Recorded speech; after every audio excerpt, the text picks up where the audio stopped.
नमस्कार. डिजिटल श्रीमती या चॅनलमध्ये तुम्हा सर्वांचे खूप खूप मनापासून मी स्वागत करते.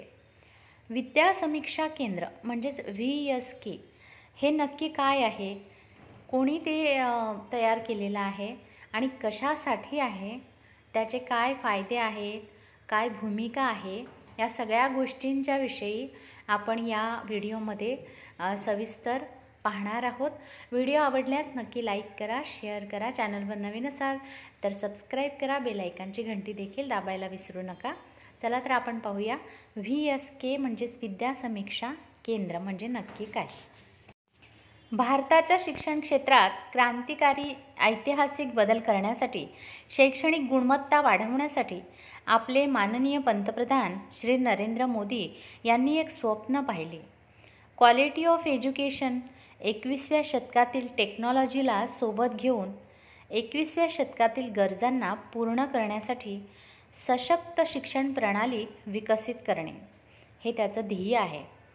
जेवढे मुलं शाळा शिकतात त्यापैकी कोणीही अभ्यासात मागे असू नये, कमजोर असू नये. ज्यांच्यामध्ये किंवा ज्या विषयामध्ये, ज्या घटकामध्ये विद्यार्थ्याची आवड आहे ते अधिक मजबूत करणे आणि ज्यात तो कमजोर आहे, मागे पडत आहे, तिथे त्याला मजबूत बनवून देशाच्या प्रगतीला वाढवणे हे महत्त्वाचं कार्य आहे. शिक्षणाच्या वेगवेगळी मानदंड आहेत. म्हणजे असं बघा की 1ली ते 5वीसाठी वेगळ्या क्षमता, 8वी ते 10वीसाठी वेगळ्या क्षमता, 10वी ते 12वीसाठी वेगळ्या क्षमता आहेत.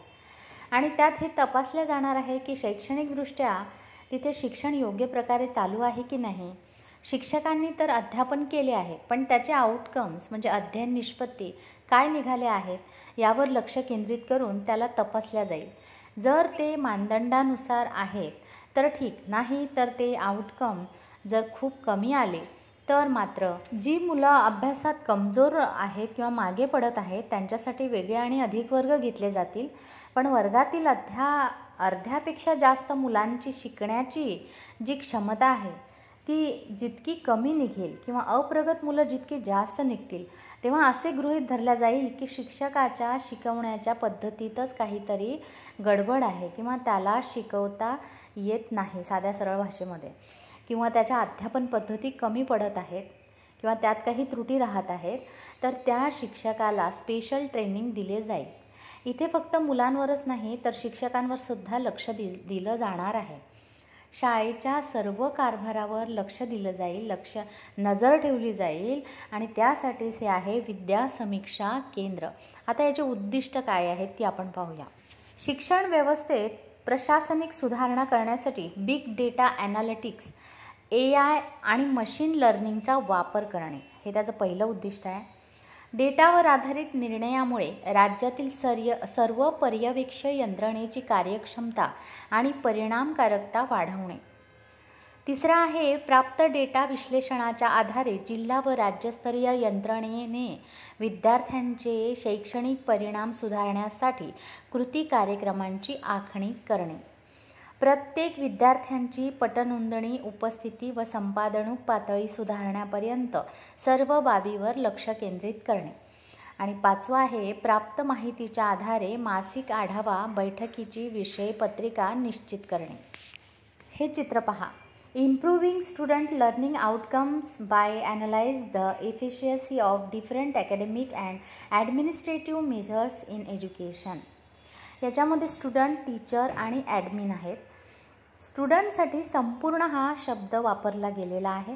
म्हणजे काय, तर विद्यार्थ्यांचा कितपत विकास होतो आहे, म्हणजे विद्यार्थी केंद्रित ठेवून, केंद्रस्थानात ठेवून वर्गनिहाय, स्तरनिहाय त्यांची संपादनूक पातळी किंवा त्यांचा गुणवत्ता विकास तपासण्याचं कार्य म्हणून संपूर्ण हा शब्द इथे वापरलेला आहे. तर संपूर्ण कार्यप्रणाली खरं तर विद्यार्थ्यांवरच आधारित आहे, त्यांच्या गुणवत्तेशी निगडीत आहे.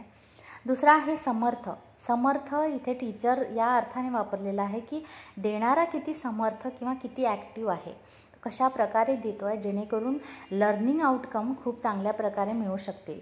तर त्याच्यामध्ये आहे विद्यार्थ्याचा विकास करण्यासाठी, गुणवत्ता वाढवण्यासाठी तर देणारा शिक्षक हा जास्तीत जास्त समर्थ आणि ॲक्टिव्ह असण्यासाठी शिक्षकाला योग्य प्रकारचं ट्रेनिंग दिलं जाणार आहे.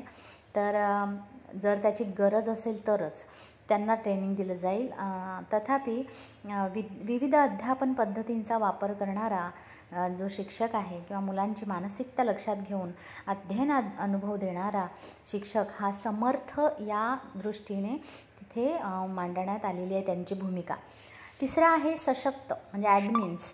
ॲनालिटिक्स करून त्यावर ॲक्शन घेणारी प्रशासकीय यंत्रणा किती प्रभावी आहे किंवा प्रशासकीय यंत्रणा विविध ठिकाणचा डेटा लक्षात घेऊन त्या संदर्भात शासकीय काही मार्गदर्शन करते, तसेच सपोर्ट करण्याचे काम प्रशासकीय यंत्रणा करणार आहे.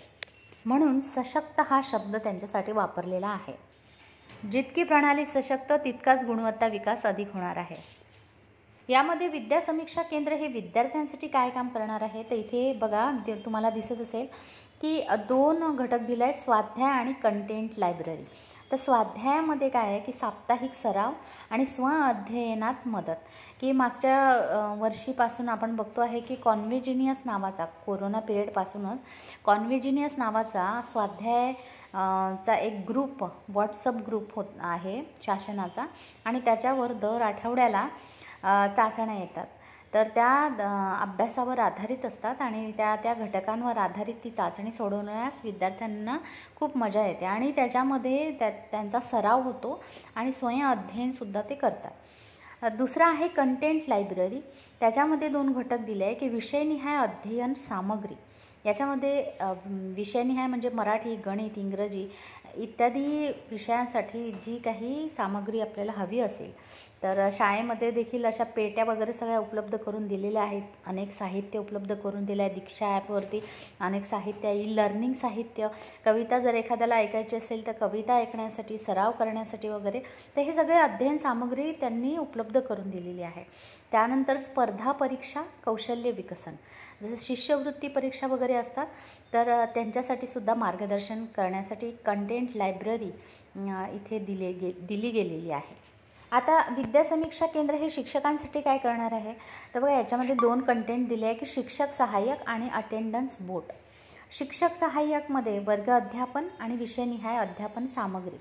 तर वर्ग अध्यापनासाठी तुम्ही कोणत्या कोणत्या अध्यापन पद्धतींचा वापर करत आहात किंवा कुठल्या अध्यापन पद्धती तुमच्या विद्यार्थ्यांसाठी जास्त उपयुक्त आहेत, या सर्व बाबींवर लक्ष पुरवलं जाणार आहे. तर आणि जी सुटेबल असेल ती शिक्षकाला सहाय्यक म्हणून असेल तर ती त्याच्यासाठी प्रोव्हाइड केली जाणार आहे. विषयनिहाय अध्यापन सामग्री, तर अध्यापन करण्यासाठी ज्या ज्या काही साहित्याची गरज असेल ते साहित्य शिक्षकाला उपलब्ध करून दिलं जाणार आहे. त्यानंतर अटेंडन्स बोर्ड, याच्यामध्ये उपस्थिती प्रक्रिया सोपी व वेगवान आणि तात्काळ रिपोर्ट उपलब्ध. म्हणजे आता अटेंडन्स जी आहे तर ती इथे शासनाचे जे विद्या समीक्षा केंद्र आहे त्याच्यामध्ये उपस्थिती प्रक्रिया रोजची रोज नोंदवली जाणार आहे, शिक्षकांची आणि विद्यार्थ्यांची दोघांची पण. तर ती प्रक्रिया अतिशय सोपी आणि वेगवान होणार आहे. अगदी एका क्लिकवर आपल्याला प्रत्येकाची हजेरी लावली जाणार आहे. तात्काळ रिपोर्ट देखील उपलब्ध होणार आहे.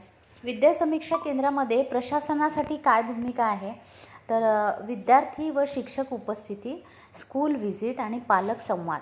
विद्यार्थी व शिक्षक उपस्थितीमध्ये तात्काळ रिपोर्ट म्हणजे शिक्षकांचा विद्यार्थ्यांचा हजेरी रिपोर्ट तात्काळ मिळणार आहे की किती आज हजर आहेत, गैरहजर आहेत. पर्यवेक्षणास मदत होणार आहे.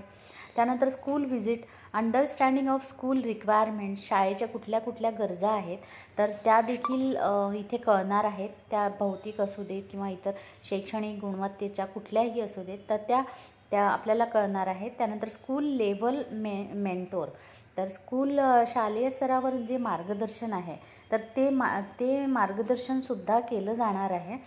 त्यानंतर पालकांशी पालक संवाद, त्याच्यामध्ये पॅरेंट्स एम्पॉवरमेंट, पालक सक्षमीकरण आलेलं आहे. तर त्याच्यासाठी आपण माता पालक संघाचं मागच्या वर्षीपासून ते राबवतच आहोत. माता पालक संघाच्या कार्य आणि त्यांचे गट वगैरे आपण केले होते. त्यानंतर involving parent in child development, तर पालकांचा विद्यार्थ्यांच्या विकासासाठी जो सहभाग आहे तो देखील इथे नमूद केलेला आहे. प्रशासनासाठी प्रशासन त्याकडे सुद्धा लक्ष पुरवणार आहे. त्यानंतर विद्या समीक्षा केंद्राद्वारा डेटा आधारित पर्यवेक्षण, याच्यामध्ये आहे स्टॅटिक रजिस्ट्री, अकॅडमिक डाटा आणि ॲडमिनिस्ट्रेटिव्ह डाटा. पहिला आहे स्टॅटिक रजिस्ट्री. याच्यामध्ये जे आहे स्टुडंट्सचं डिटेल आपल्याला इथे मिळणार आहे, उपलब्ध होणार आहे. टीचरचं डिटेल इथे उपलब्ध होणार आहे की कुठल्या शाळेवर कुठले आणि किती टीचर आहेत, काय त्यांचं सगळी इत्थंभूत माहिती. त्यानंतर स्कूल डिटेल्स, शाळेविषयी सगळी माहिती उपलब्ध होणार आहे. त्याच्या आकडेवारी तिथे आपल्याला दिसणार आहे. त्यानंतर अकॅडमिक डाटामध्ये लर्निंग एंगेजमेंट डाटा आहे, अध्ययनाशी संदर्भात. असेसमेंट डाटा आहे, मूल्यांकनासंदर्भात. टीचर प्रोफेशनल डेव्हलपमेंट डाटा आहे, म्हणजे शिक्षकाचा व्यावसायिक विकासासंदर्भात जे काय काय ट्रेनिंग दिलं जाणार आहे किंवा काय घेतलेलं आहे कोणी ट्रेनिंग ते त्या संदर्भात.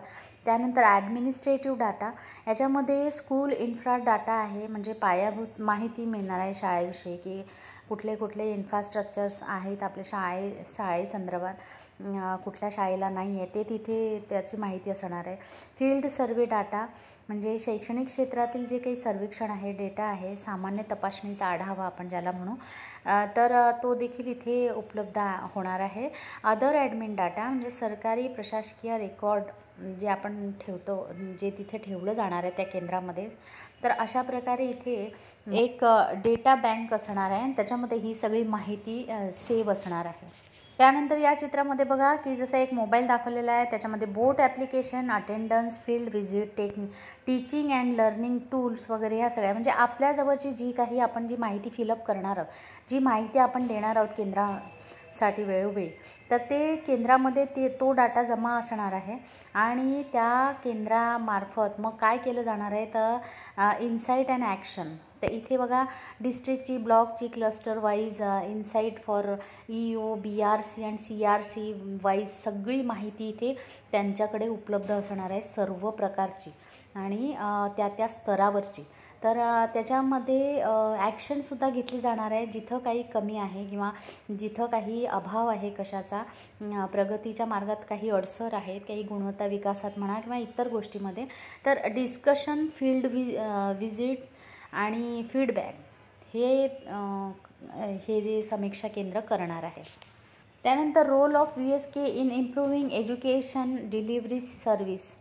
तर हे जे आहे ते आपण पुढच्या व्हिडिओमध्ये पाहणार आहोत. हे जे 15 मुद्दे आहेत ते आपण पुढच्या व्हिडिओमध्ये पाहणार आहोत. तोपर्यंत व्हिडिओ आवडल्यास नक्की लाईक करा, शेअर करा, चॅनल नवीन असाल तर सबस्क्राईब करा. धन्यवाद.